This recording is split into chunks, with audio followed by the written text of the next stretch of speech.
안녕하세요. 김원준입니다. 김동연 발언의 비트코인 올 들어 최저 수준. 어제자 조선일보 기사 제목입니다. 김동연 경제부총리가 거래소 폐쇄도 살아있는 옵션이라고 해서 가상화폐 가격이 폭락했다는 내용입니다. 호시절 끝났다. 암호화폐 대폭락. 역시 어제 저녁 포털 메인에 걸렸던 우리 정부 대책이 전 세계 암호화폐 시장에 부정적 신호를 줘서 대폭락했다는 업계 주장을 전하는 기사 제목입니다. 김 부총리 발언이 전 세계 가상화폐 폭락의 원인이란 근거가 뭐죠? 기사에는 근거 제시가 없습니다. 100번 양보해서 김 부총리 발언이 영향을 줬다 합시다. 정부 한마디에 전 세계 가격이 몇 시간 만에 20%가 흔들리면 그 자체가 이미 비정상 아닙니까? 그러니까 이게 대폭락이라고 할 게 아니라 거품이 빠진다고 해야 하는 거 아닌가요? 그리고 실명제 한다고 신규 가입자가 늘지 않았다면 실명제 탓에 신규 가입 안 된다고 보도할 게 아니라 실명제 덕에 투기 광풍이 진정된다고 해야 하는 거 아닙니까? 현재 한국 시장이 비정상이라는 걸 전제하지 않는 비트코인 관련 기사는 모두 정부 탓이라고 부추기는 정치적 의도를 가진 것이거나 아니면 기자 자신이 코인을 투자하고 있거나 둘 중 하나 아닙니까? 김원준 생각이었습니다.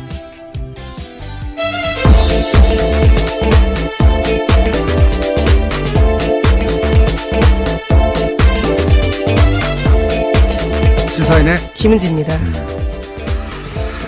비트코인 기사는 두 종류가 있어요. 하나는 모든 게 잘못이다. 정부 잘못이다. 몰아가는 기사가 있고, 또 하나는 이 장이 현재 정상은 아니다. 이걸 전제하는 기사가 있어요. 2013년 말인가요? 그때, 두 달 만에 전 세계 코인 가격이 2배가 아니라 6배가 폭등한 적이 있어요. 그러니까 백몇십 달러에서 1000달러 이상으로 갑자기 올라간 적이 있거든요. 근데 그 가격을 단 2달 만에 6배까지 올린 게 2개 봇이었다. 봇이요? 예, 봇이라는 건 그러니까 프로그램이죠. 그러니까 프로그램 2개로 겨우 가격을 6배까지 뛰게 만들었다고 하는 연구 결과가 있어요. 예. 이 연구진이 경고한 것이 암호화폐, 가상화폐 뭐라고 부르든지 간에 이 시장은 엄청나게 조작이 쉽게 될 수 있다. 그런 경고의 메시지를 낸 거거든요. 지금 현재 시장도 크게 다르지가 않아요. 자꾸 기술 얘기하는데 기술이 주도하는 시장이 현재 아닙니다. 우리나라에서는 적어도. 예. 자기가 뭘 투자하는지도 모르고 투자하는 사람들이 많아요.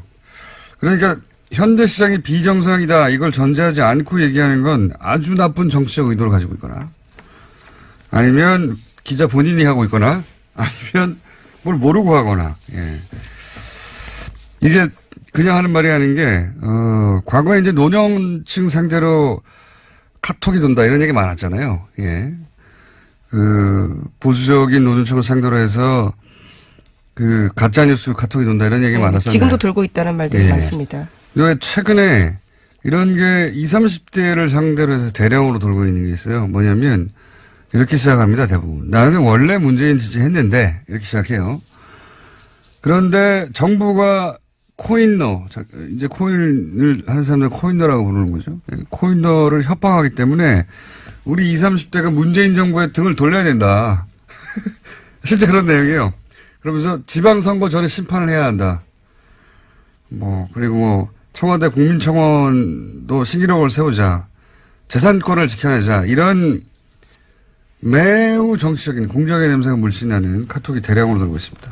그리고 조중동과 종편 잘 보면 비트코인 뉴스는 전부 정부가 잘못이라는 뉘앙스로 뉴스를 내요. 이게 경제 문제가 아니라 경제 문제이기도 하지만 경제 문제를 정치 문제로 만들어서 현재 정부에 타격을 주겠다는 의도가 명백한 그런 댓글 알바도 굉장히 적극적으로 움직이고 있고요. 제가 관찰한 이래로 가장 적정입니다. 보수 매체도 아주 혈안이 돼 있다. 20, 30대 지지율을 떨어뜨릴 절호의 찬스로 보는 거죠. 그런 정치적인 의도도 여기 비트코인에 섞여 들어가가지고, 예, 경제 뉴스가 아주 아수라장이 되어 있습니다. 자, 이건 앞으로도 계속 다루겠습니다. 첫 번째 뉴스는요? 네, 김백준 전 청와대 총무기획관과 김진모 전 청와대 민정이 비서관이 구속됐습니다. 두 사람은 잠깐만요. 모두, 예, 내용을 전하기 전에 예, 저희 제작진이 준비한 음악이 있습니다. 구속과 관련된 소식인가요? 예.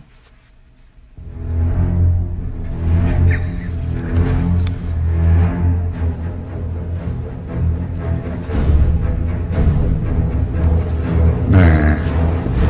조스의 예, 무언가 다가온다라는 느낌을 주는 음악이네요. 바로 그거예요. 예. 다가오고 있어요? 머지 않았어요? 예. 네, 주어가 없습니다. 김백준 전 총무기획관은 여러 차례 얘기했지만 단순한 측근이 아닙니다. 예. 지갑을 지킨다고 하는 사람이었죠. 구속이 됐습니다. 네, 이명박 정부 시절에 국가정보원 특수활동비 받았다라는 혐의로 구속영장이 나온 건데요. 각각의 구속영장 발부 사유는 이렇습니다. 김백준 전 기획관은 죄를 범했다고 의심할 만한 상당한 이유가 있고 증거인멸의 염려가 있다라는 거고요. 또 김진모 전 비서관은 업무상 횡령 부분에 관한 혐의가 소명이 있고 증거인멸의 염려가 있다라고 합니다. 요사는 저희가 이제 영장 해설 전담 이정열 전 판사와 얘기 나눠보겠는데 돈을 준 당사자가 줬다고 하고 또 국정원 직원이죠. 예, 그리고 그 국정원의 수장이 또 돈 준 거를 인정했고, 네. 나아가서 그 돈을 준 당사자가 이제 대통령을 독대했다는 거 아닙니까? 예, 독대해서 이렇게 국정원 돈을 갖다 쓰는 건 나중에 문제가 될 수 있다. 걱정이 돼서 얘기한 거죠. 예. 네, 심지어 오늘 아침 동아일보를 보면요. 김진모 전 비서관은 자신이 영장실질심사에서 돈 받았다라는 사실을 일부 시인했다라고 합니다. 받은 사람도 받았다고 하고 일부. 네. 김백준 전 기획관만 부인하고 있습니다. 본인만 부인하고 있죠. 게다가 이제 돈 준 당사자가 대통령 독대했다는 걸 당시 유익 대통령 실장이 또 인정을 했어요. 네, 그렇죠. 만난 사람도 인정했습니다. 국정원 기조실장인데요. 그 자리에서 대통령이 청와대 국정원 돈이 청와대에 전달되면 문제가 있다는 취지로 이야기를 해서 당시 사실들을 알았다라고 진술하고 있습니다. 그럼 얘기 끝난 거군요. 대통령도 알았고 이게 다 끝난 건데 이명박 전 대통령 연구가로서 제가 오랜 세월 연구가로서 이런 의혹에 대해서 이명박 전 대통령의 대응 방식은 그게 어떤 의혹이든 항상 똑같습니다. 무조건 부인이에요. 무조건 부인. 평생 어떤 사안에 대해서도 항상 이렇게 대응을 했습니다. 근데 이제 어젠가요? 이명박 전 대통령 한 20여 명의 참모진이 모여서 이제 대응 회의를 했다. 그리고 나서 그런 얘기가 나왔죠. 이명박 전 대통령과 이 돈을 준 당사자가 만나가지고 독대를 해서 얘기했다는 건 말도 안 된다라고 했더니 바로 그날 오후에 어제 오후에 유익 전 비서실장이 독대했어요 하는 보도가 나오면서 뒤집어졌잖아요.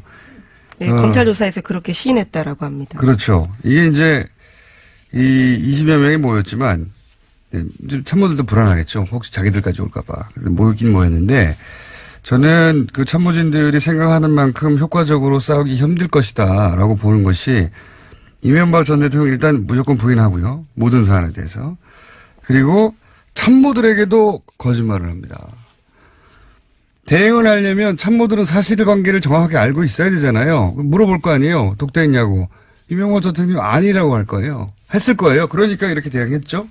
근데 유익 전 실장이 독대했다고 말해버렸잖아요. 이런 식의 대응했는데 그 다음날 뒤집어지거나 바로 부인되는 상황이 앞으로도 계속 반복될 것이다. 네, 그거 네. 이명박 전 대통령의 말만 듣고 대응 전략을 잡아야 소용이 없다.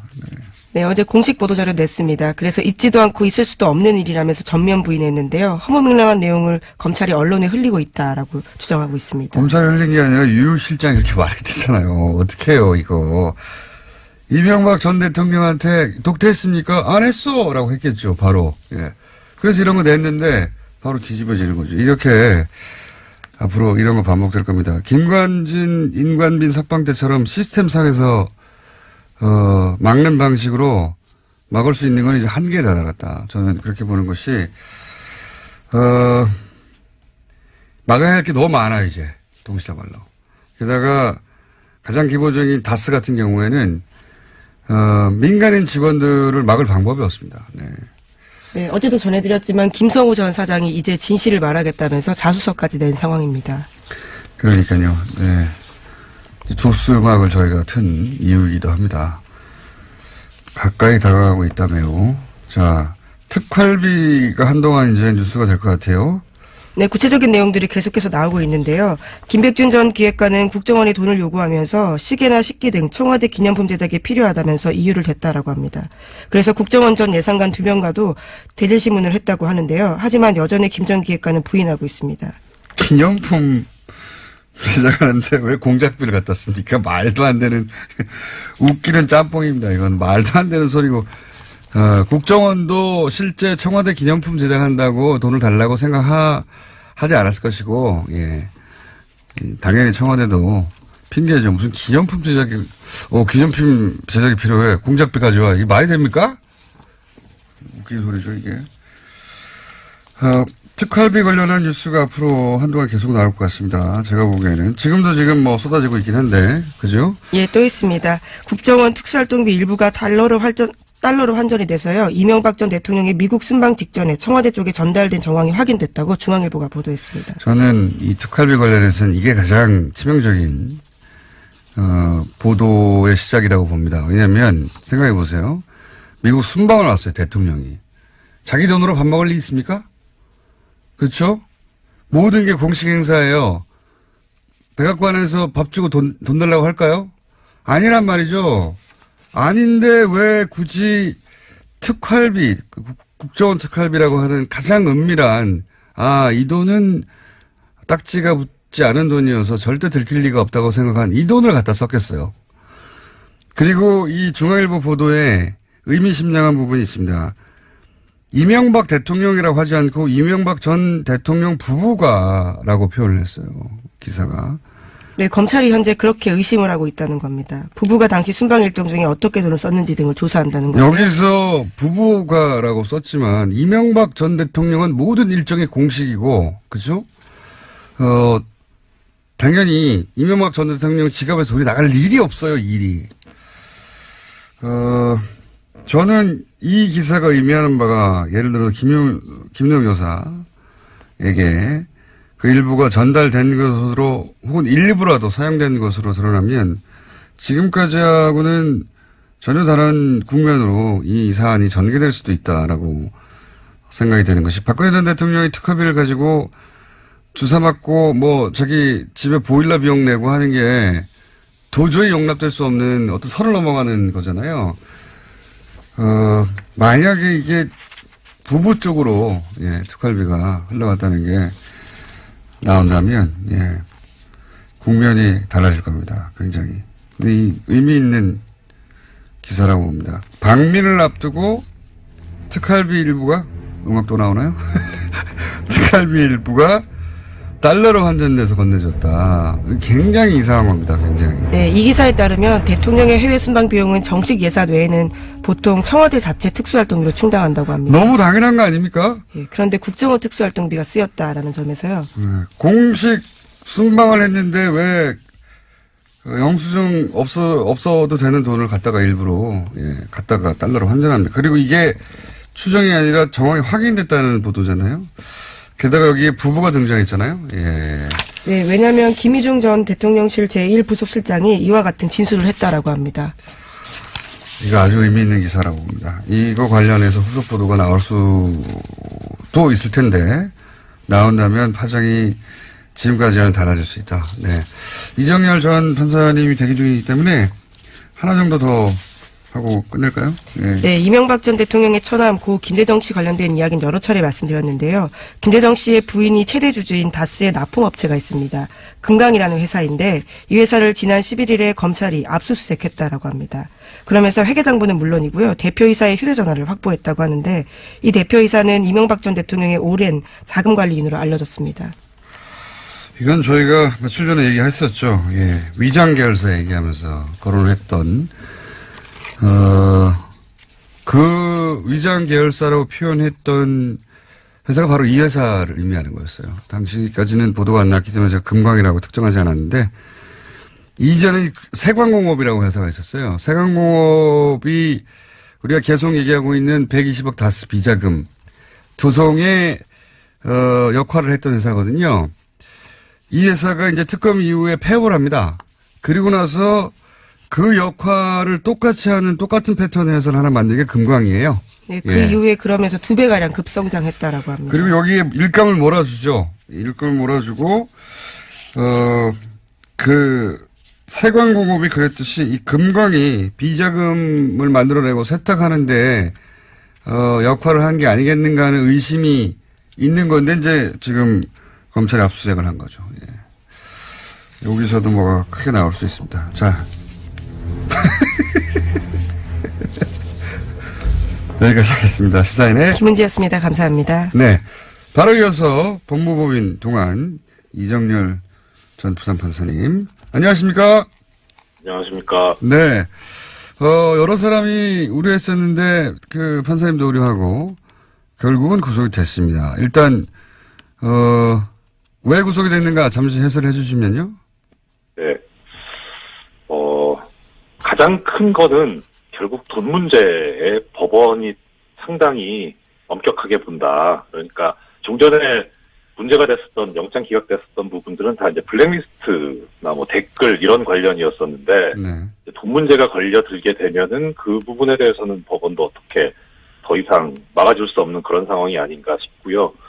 그리고 개인적인 말씀 먼저 드리면, 어제 제가 좀 영장 발부가 회의적이지 않나 싶은 취지로 말씀을 드렸는데, 네. 제가 이 범죄 혐의를 제대로 잘 몰라가지고, 네. 그래서 제대로 조사를 못한 것에 깊이 사과드립니다. 판사님이 잘못하셨어요? 네. 네. 자, 두 사람이 이제, 근데 판사님 외에도 워낙 네. 그동안 이명박 전 대통령 관련된 영장들이 기각이 되거나 아니면은 뭐, 영장이 발부된 것도 나중에 석방되는 그렇죠. 케이스가 있어가지고, 네. 이번에 분명한 것 같긴 한데, 이제 법리적인 문제가 아니라 혹시 정치적인 이유로, 예, 네. 발부가 되지 않을까봐 이제 우려를 많이 했었죠. 많은 분들이. 네, 그렇죠. 예. 네. 일단 주의 깊게 봐야 될 부분은 뭐냐면요. 이 지금 김진모 전 민정위 비서관에 대해서 발부된 사유가 가장 좀 눈길이 갑니다. 뭐라고 돼 있냐면, 업무상 횡령에 관한 부분에 관해서 범죄 혐의 소명이 있고 증거인멸의 염려가 있다. 이렇게 밝혔는데요. 권순호 부장판사가. 예. 근데 이제 지금 김진모 전 비서관 같은 경우에 받은 혐의가 뇌물 외에도 이제 업무상 횡령이 있었던 거죠. 예. 그러니까 여기서 이제 업무상 횡령이라고 아예 명시를 했어요. 그래서 뇌물 부분은 좀 영장연담들 보기에도 약간 좀 이상하다고 본 거 아닌가 싶긴 한데, 뭐 그건 차치하고, 그래서 이 업무상 횡령 부분이 가장 중요했다라는 거거든요. 그리고 그다음 김백준 전 기획관 같은 경우에는 이제 오민석 부장판사가 쓰기를 그냥 전체적으로 범죄 혐의를 특정하지 않고 이제 그냥 단지 범죄 혐의가 소명됐다 이렇게만 했는데, 이거는 뭐 특별히 뭐 뇌물도 인정했다라는 그런 것으로 보이지는 않고, 그동안에 이 오민석 부장판사 해왔던 그 이유 쓰는 스타일을 보면은 권순호 부장판사처럼 그렇게 하나하나씩 짚지는 않고 전체적으로 했었던 걸로 보이고, 다만 기각할 때는 주된 혐의에 대해서 뭐 이런 식으로만 썼던 것 같아요. 그래서 이건 스타일의 문제지 뭐 뇌물도 인정된다 이렇게 보이는 것 같지는 않은데, 일단은 그래서 김백준 기획관 같은 경우에는 이제 국고 손실 부분이 가장 큰 문제였고, 그다음에 김진모 전 비서관 같은 경우에는 업무상 횡령이 가장 큰 문제였다.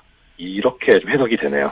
어떻게 해석하든 간에 어쨌든 돈을 받은 건 확실하고, 그죠? 그렇죠. 네, 그렇죠. 확실하고, 예. 그거는 뭐, 입증이 됐다고 본 거죠. 김백준 전 기획관이 아무리 부인하더라도, 예. 그렇죠. 그거는 어제 뭐 말씀드렸다시피 그 돈을 줬다고 얘기하는 사람의 진술이 얼마나 합리적이고 일관성이 있고 신빙성이 있느냐의 문제이기 때문에, 뭐, 받았다고 이렇게 혐의를 받는 사람이 부인한다고 해서 될 문제는 아니었거든요.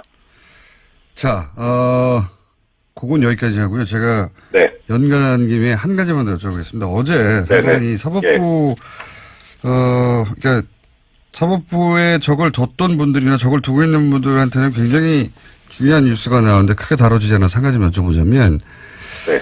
그 양승태 대법관 시절에 블랙리스트 있다고 하는 이야기는 뭐 오랫동안 나왔습니다. 작년부터. 네네. 근데 드디어 확인이 되고 있는 거죠, 지금. 확인이 되고 그렇죠. 있습니다. 그리고 또 게다가 법원 행정처의 비판적인 판사. 법원 행정처의 네. 비판적이라는 건 이제 양승태 대법원장이 비판적이라는 거죠. 그죠? 예. 그렇죠. 똑같죠. 예. 그렇게 비판적인 판사에 대해서 대응 내용을 담고 있는 문건도 또 나왔어요. 네. 그리고 뭐 선거에 개입한 그 단독 판사회 의장 선거에 의장 후보로 나온 사람들에 대한 얘기도 나오고. 그러니까 이게 네. 블랙리스트뿐만 아니라 선거 개입 이렇게 되면 이명박 박근혜 정부가 했던 것과 똑같은 일을 사법부가 했다는 게 되는 거다 말이죠. 그렇죠. 예. 제가 궁금한 건 이겁니다. 거기까지는 언론 보도로 알겠어요. 근데 네. 이렇게 되면 양승태 대법원장 혹은 이런 문서를 작성하는데 관여하거나 지시하거나 한 사람들도 사법 처리 대상이 될 수 있는 겁니까? 전 재판 당연하죠, 그거는. 네. 그렇습니까? 그건 당연한, 예. 그 대법원 판례가 일관되게 얘기하고 있는 것이, 양승태 대법원장이야 그렇다 치고, 예. 이제, 그 법원행정처에 근무했던 부역자들 같은 경우에 상관이 위법한 명령을 했다고 해서 거기에 반드시 따라야 될 의무가 있는 것은 아니다라는 게 일관적인 대법원 판례거든요. 예. 그러니까 위에서 시켰다 그래서 책임을 면할 수 있는 그런 건 아니고요.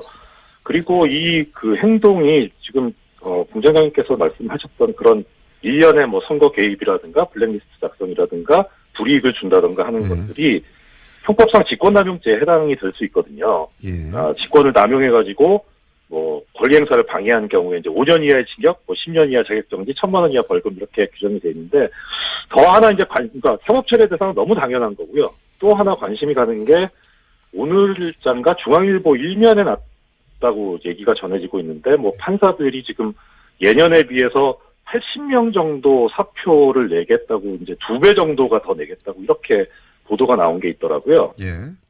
예, 근데 보면 그 지금 사표를 내겠다고 하는 사람들로 일컬어지는 그 기사에 나와 있는 명단들을 쭉 보니까 거의 하나같이 법원행정처 근무자들인 거예요. 그래서 이게 지금 중앙일보는 거기에 대해서 김명수 체제에 대한 반감이다 이렇게 해석을 했는데 제가 보기에는 이 김명수 체제에 대한 반감보다는 이 사람들이 지금 공장장님 말씀하신 대로 이런 행위를 한 것들이 직권남용죄에 해당할 수 있고 당연히 또 징계사유에 해당하거든요. 예. 이러면은 이 블랙리스트 관련 조사가 정말 본격화되고 수면 위로 완전히 떠오르게 되면 이 사람들도 처벌을 면할 수 없기 때문에 이 경우에는 변호사 등록 거부 사유입니다. 아하. 예, 그러니까 이 사람들로서 빨리 나가야죠. 이제 빨리 나가서 변호사 자격증을 득해야 되는 상황인 겁니까? 말하자면? 그렇죠. 그거라도 시켜야죠. 이제 이 사람. 마지막으로 짧게 하나만 여쭤보자면 그러면 양승태 전 대법원장도 사법처리 대상이 되어 포토라인에 쓸 가능성도 없는 게 아니다 이런 말씀이신 거죠? 수괴인데요. 당연히 써야죠. 수괴까지. 우리 여기까지 하겠습니다. 예. 지금까지 법무부